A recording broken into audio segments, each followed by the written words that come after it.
নমস্কাৰ ছাৰ। নমস্কাৰ সচ সাহেব। ছাৰ আপুনি কোন ঠাইৰ পৰা আহিছে? মই মোৰ গাঁও ছাত্ৰশাল আগমনী ধুবুৰী জিলাৰ পৰা আহিছোঁ। আপুনি সন্ত ৰামপাল মহাৰাজৰ পৰা নাম দীক্ষা কেতিয়া লৈছিল? এইটো 31 ছেপ্টেম্বৰ 2023 মই নাম দীক্ষা লৈছোঁ। সন্ত ৰামপাল মহাৰাজৰ পৰা নাম দীক্ষা লোৱাৰ আগতে আপুনি পৰম্পৰাগতভাৱে কেনেধৰণৰ ভক্তি সাধনা কৰিছিল? ৰামপালজী মহাৰাজৰ নাম দীক্ষাৰ আগতে আমিতো যেনেকুৱা চলি থকা পুৰণি যিটো আমাৰ ঘৰত চলি আছিল পূৰ্বপুৰুষবিলাকৰ সেই নিয়মতে আমি শিৱ পূজা দুৰ্গা পূজা এইবিলাক কৰি আছিলোঁ। শিৱ পূজা দুৰ্গা পূজা লক্ষী পূজা সৰস্বতী পূজা এইবিলাক কণ্টিনিউ চলি থাকে। আৰু হনুমান ব্ৰত মংগলবাৰ দিনা হনুমান ব্ৰত কেতিয়াবা কেতিয়াবা কৰি থাকোঁ। আমি এইবিলাকৰ ব্ৰত কৰি থাকোঁ। আৰু আছে পূজা এনেতো বহুত কৰি থাকোঁ আমি। লক্ষ্মী পূজা, তাৰপিছত গণেশ পূজা, গুৰু ধাৰণ কৰিছিলোঁ। গুৰু ধাৰণ লৈ পেলাইও আমি এইবিলাক কৰিছিলোঁ। আপুনি যিহেতু আপোনাৰ পৰম্পৰাগত ভক্তি সাধনা আপুনি গুৰু ধাৰণ কৰি আছিলে, তেনে ক্ষেত্ৰত ছাৰ আপুনি সন্ত ৰামপাল গুৰুমাজৰ শৰণলৈ কিয় আহিব লগা হ'ল? মই এদিন চাইছিলোঁ ইউটিউবত চাইছিলোঁ বোলে আৰে এনেকুৱা আমাৰ মাজত বোলে এনেকুৱা ভগৱান আছে। ভগৱান ইমান শিৱক পূজা সেইটোৱে বোলে ভগৱান, দুৰ্গাক পূজা সেইটোৱে ভগৱান, যাকে যিটো দেৱতাকে পূজা সেইটোৱে বোলে ভগৱান। তো এইখিনি ইমানবিলাক ভগৱান নহয়। তো এদিন মোবাইলত মই ইউটিউবৰ চাই পেলাই এনেকুৱা সৎসংগ আছিল ৰামপালজী মহাৰাজৰ। তো সেইবিলাক দেখি পেলাই মই কওঁ এইটোৱে ঠিক আছে। শাস্ত্ৰ একদম দেখুৱাই পেলাই কৈ আছে, বেদ খুলি পেলাই গীতা খুলি পেলাই এইবিলাক পূৰা দেখুৱাই বিভিন্ন ধৰণৰ ধৰ্ম কিতাপ গ্ৰন্থবিলাক দেখুৱাই পেলাই কৰি আছিল। তেতিয়া মই কওঁ এইটো ঠিক আছে, এইটোৱে ভাল হ'ব যেন পাইছোঁ।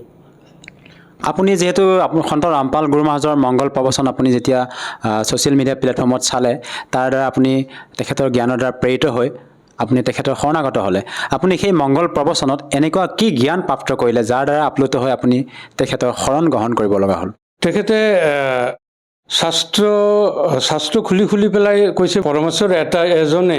আমি এইখিনি দেখিলোঁ, কথাটো সঁচা। আমাৰ নিচিনা আমি য'ত পূজা বিভিন্ন ধৰণৰ পৰমেশ্বৰক মানি আছোঁ, কিন্তু সেইটো নহয়। আমি শাস্ত্ৰ বিৰুদ্ধে সাধনা কৰি আছিলোঁ তাৰমানে। তো এইখিনি জানিবলৈ পালোঁ। তাৰপিছত সেইমতে আমি কওঁ বোলে তেতিয়া দীক্ষা ল'ব লাগিব। সেইকাৰণে মই লৈ গৈছিলোঁ। আপোনালোকৰ গুৰু সন্ত ৰামপাল গুৰু মহাৰাজে পৰমাত্মা বুলি কাক ভক্তি কৰিবলৈ কয়? পৰম ঈশ্বৰ, গভীৰ পৰমেশ্বৰ, যিটো চবৰে মালিক, চবৰে লোকত আহি পেলাই ধাৰণ পোষণ কৰে আৰু চবৰে মালিক সেই কবিৰ ভগৱান।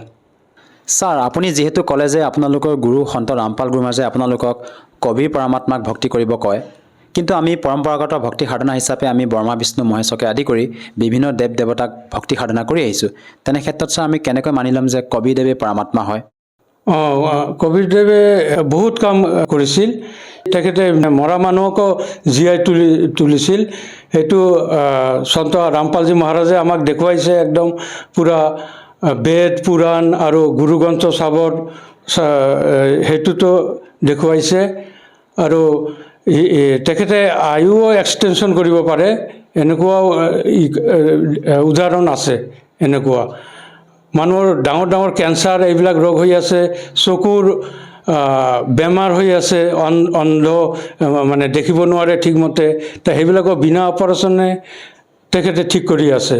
তেখেতৰ শৰণত আহিলে সেইবিলাক একদম পূৰা আমি বাইবেলত দেখিছোঁ, কোৰাণ শ্বৰীফত এইবিলাক এটা এটাকৈ দেখুৱাইছে আমাৰ গুৰুদেৱে সন্ত ৰামপালজী মহাৰাজে, আৰু গুৰু গ্ৰন্থ চাহাবতো দেখুৱাইছে এইবিলাক।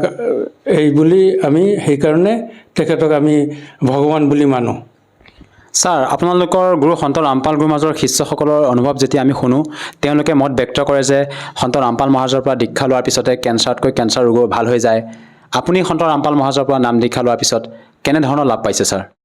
মই দীক্ষা গ্ৰহণ কৰাৰ পিছত চবতকৈ মোৰ বেছি লাভ হৈছে, মই আগত নেশা কৰিছিলোঁ বহুত। কিমান বছৰ ধৰি কৰিছিল ছাৰ? মোৰ একদম পূৰা 12 বছৰমান ধৰি নেশা কৰিছিলোঁ। দাৰু খাইছিলোঁ, বিড়ি খাইছিলোঁ, খৈন চিগাৰেট এইবিলাক পূৰা চলিছিল মোৰ। সেইবিলাক একদম এতিয়া বন্ধ হৈছে। নাম লোৱাৰ পিছত চবতকৈ বেছি লাভ মোৰ এইটো হৈছে। আৰু এতিয়া আগত টেনশ্যনো আছিল মনৰ ভিতৰত, তেতিয়া মনৰ ভিতৰত এটা দৃঢ় বিশ্বাসো আহিছে। এতিয়া একদম টেনশ্যন ফ্ৰী হৈ পেলাই ঘূৰি থাকোঁ। ছাৰ, সন্ত ৰামপাল গুৰুমাহাজে আপোনালোকক এনেকুৱা কি ভক্তিবিধি মন্ত্ৰ প্ৰদান কৰে যাৰ দ্বাৰা নেকি আপুনি নিচা সেৱন কৰাৰ দৰে বদ অভ্যাস ত্যাগ কৰিবলৈ সক্ষম হৈছে, আপুনি নিজে অনুভৱ দাঙি ধৰিলে? নাই, এইটো আমাৰ গুৰুদেৱৰে এইটো পাৱাৰ, এইটো তেখেতে মন্ত্ৰ দিছে। বছ আমি এইখিনি মাথোন জপহে কৰিছোঁ, এইখিনি আমি অনুসৰণ কৰিছিলোঁ। সেই অনুসৰণ কৰা মতে বছ অট'মেটিক এইটো এৰি গ'ল। ময়ো আচৰিত, নিজে নিজে আচৰিত হৈছোঁ যে দাৰু খোৱা মানুহ ইমান সোনকালেতো নাযায়। তো এতিয়া আপুনি সেই নিচা সেৱন নকৰে? এতিয়া চব ছুটি গ'ল এতিয়া, আৰু টেনশ্যন ফ্ৰী হৈ পেলাই শাৰীৰিক সুখো আছে। শাৰীৰিক কোনো ৰোগ ব্যাধি এতিয়াও ডিষ্টাৰ্ব দিয়া নাই, আৰামত চলি আছোঁ। আৰু ইয়াৰ উপৰিও ছাৰ, আপুনি পাৰিবাৰিকভাৱে অন্য আৰু কিবা লাভ পাইছেনে? পাৰিবাৰিকৰ ভিতৰত, ঘৰৰ ভিতৰতো কাজিয়া লাগি আছিল। ঘৈণীয়েকৰ লগতো লাগি থাকে, কেতিয়াবা পুত্ৰ ছোৱালী পুত্ৰী সিহঁতৰ লগতো কাজিয়া লাগি থাকে। এতিয়া ঠিক হৈ গ'ল, এতিয়া ভালদৰে এতিয়া আহি গ'ল। ময়ো লাইনত আহিছোঁ, ময়ো এতিয়া কাজিয়া ইমান নকৰোঁ, ঠিক হৈ গ'ল। এতিয়া ঘৰৰ লগতো ঠিক হৈছে এতিয়া। ছাৰ, যিহেতু আজি আপুনি আমাৰ দৰ্শকসকলৰ সন্মুখত আপোনাৰ অনুভৱ দাঙি ধৰিলে, আপুনি পূৰ্বতে নিচা সেৱন কৰিছিলে, সেই নিচা বৰ্তমান সন্ত ৰামপাল গুৰুমাহাজৰ পৰা নাম দীক্ষা লোৱাৰ পিছতে আপুনি পৰিত্যাগ কৰিব পাৰিলে, আৰু লগতে আপুনি মানসিকভাৱে যি অশান্তিত ভুগি আছিলে তাৰ পৰা আপুনি পৰিত্ৰাণ পালে, লগতে আপোনাৰ পাৰিবাৰিক যিবিলাক সমস্যা আছিলে তাৰ পৰা আপুনি সমাধান পালে। যিসকল দৰ্শকে আজি আপোনাক টিভি স্ক্ৰীণত প্ৰত্যক্ষ কৰি আছে, তেওঁলোকক আপুনি কি বাৰ্তা দিব বিচাৰে বা সন্দেশ দিব বিচাৰে যাতে তেওঁলোকেও আপোনাৰ দৰে উপকৃত হ'ব পাৰে? মই ৰিকুৱেষ্ট কৰোঁ, প্ৰাৰ্থনা জনাইছোঁ যে মই যিমান লাভ পাইছোঁ, পূৰা নিচামুক্ত হৈ গ'লোঁ এই নামৰ পৰা, প্লাছ পাৰিবাৰিক সুখো লাভ পাইছোঁ, কাজিয়াৰ পৰা এতিয়া ঠিক ঠাক হৈছে। তো মই সিহঁতক প্ৰাৰ্থনা কৰিছোঁ যে আপোনালোকেও আহি পেলাই আমাৰ সন্ত ৰামপালজী মহাৰাজৰ পৰা নাম দীক্ষা লৈ পেলাই আপোনালোকৰ জীৱন সফল কৰক। আৰু যদিহে তেওঁলোকে সন্ত ৰামপাল মহাৰাজৰ পৰা নাম দীক্ষা ল'ব বিচাৰে, কেনেকৈ ল'ব পাৰিব ছাৰ? আজিকালি আধুনিক যুগত এতিয়া মোবাইল আছে, টিভি ঘৰে ঘৰে আছে। মোবাইলো সকলৰ ওচৰতে আছে। মোবাইলত সৎসংগ আহিয়ে থাকে, বা সন্ত ৰামপালজী বুলি টাইপ কৰিলে ইউটিউবত হওক, ফেচবুকতে হওক আহি যাব। আৰু আজিকালি টিভিতো আহে, বহু চেনেলতো আহে, সাধনা আস্থা চেনেল, টিভিতে সৎসংগবিলাক আহি থাকে। এই সৎসংগৰ তলতে নাম্বাৰ স্ক্ৰল হৈ থাকে।